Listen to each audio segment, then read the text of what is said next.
UN Food Agency cuts food aid for refugees in Ethiopia in order to divert it to Gaza. The 2020 Nobel Peace Laureate, the UN World Food Programme prefers aggressive Muslims of Gaza to peaceful Christians of Ethiopia. The union of Ishmael and Esau that is shaking the world continues. The UN World Food Programme, WFP, said Thursday that severe funding shortages have forced it to slash food rations for nearly 780,000 refugees in Ethiopia, pushing already vulnerable populations toward rising hunger. The cuts, which began in October, reduce rations from 60% to 40% of a full food basket. This provides each person with less than 1,000 calories per day, less than half the recommended daily intake. Only 70,000 newly arrived refugees fleeing conflict in neighboring Sudan and South Sudan will continue to receive full rations for the next 6 months.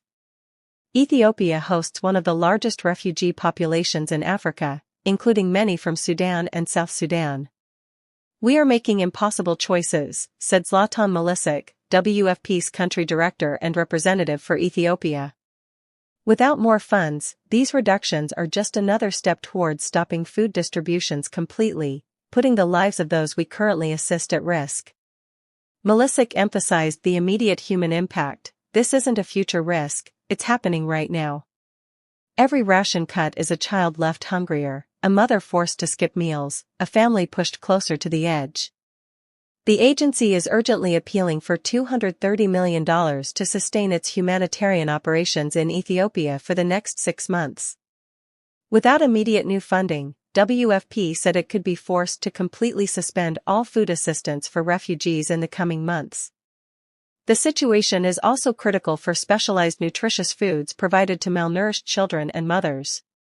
WFP warned that its supplies are expected to run out completely by December. If that happens, support for 1 million malnourished children and pregnant and breastfeeding women would end. WFP issued a similar appeal in April, and donors responded to keep its nutrition programs running. The agency is now facing a renewed funding crisis. In addition to the refugee crisis, WFP is working with the Ethiopian government to support 700,000 people in the southeastern Somali region, an area hit by both localized drought and flooding.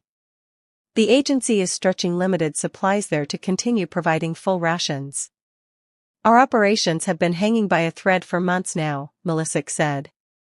"This is not only undermining our ongoing support to food-insecure Ethiopians and refugees, but also our preparedness to respond to new crises.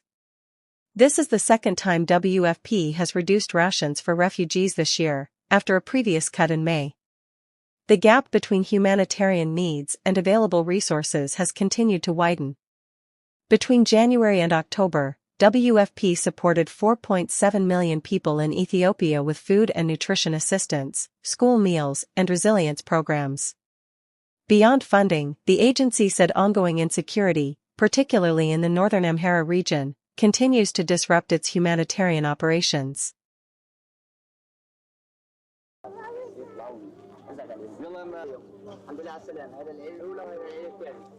The people of Gaza have been desperately waiting for this moment.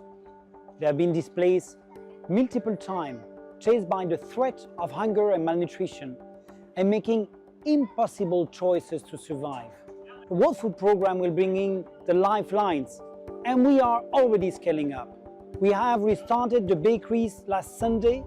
More than 100,000 bundles of fresh bread are being provided daily as we speak to families in Gaza. With access, we can bring in the supplies in big volume.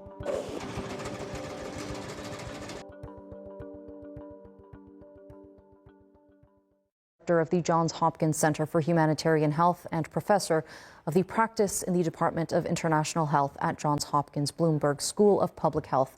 Professor, thank you so much for being with us on the program. I want to first off get your assessment of the current humanitarian situation in Gaza after a population of more than 2 million people have been deprived of much needed aid for 2 years now. Yeah, I mean, unfortunately, the situation continues to remain horrific. And I think all of us are hopeful that the ceasefire that we hope will lead to a peace accord will actually allow the much needed civilians food, water, sanitation, nutrition, and health.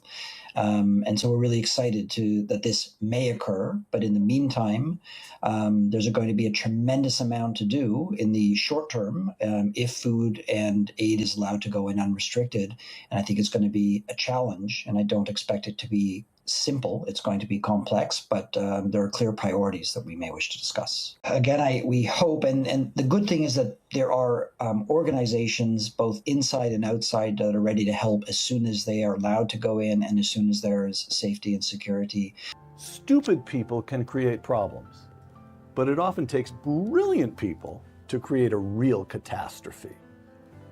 That is so, my gosh.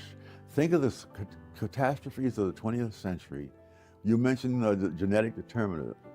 They drew the conclusion from their reasoning that you had to put an end to certain races because they had what they called eugenics, but what was later called genocide.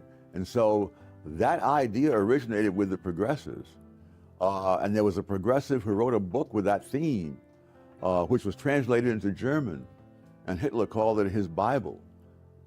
During the 1920s, in reaction to World War I, which was so bad, the idea arose among the intellectual elites that the way to prevent war was to stop arming. You see, so disarmament was the way to avoid a war.